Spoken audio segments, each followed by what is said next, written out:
Pumpernickel!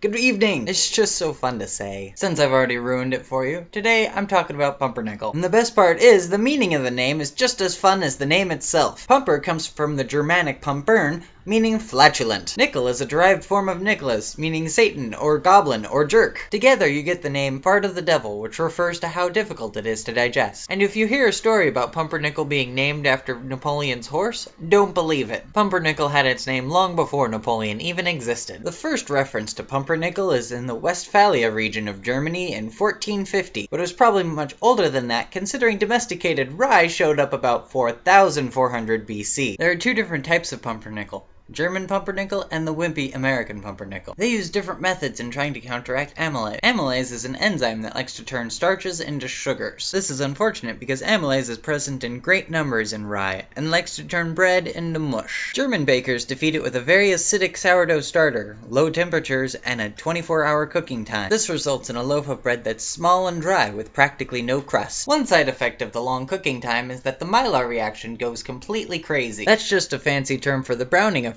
when amino acids, sugars, and heat get combined. Nowadays, the German pumpernickel is used mostly for hors d'oeuvres by topping it with some sort of fish product. I still like using it for sandwiches, though. American pumpernickel was named because it was developed in North America, not necessarily the United States. This pumpernickel is much more like the normal rye bread we see. This is done by mixing rye flour and wheat flour to give a more fluffy bread, and then just baking it like you would any other bread. They give it its distinctive pumpernickelness by baking it with cocoa, coffee, molasses, and coloring dye. There is actually a third type of pumpernickel. Austrian pumpernickel is the same as American pumpernickel, but without any of the dyeing and flavoring crap. Have a great night, everyone.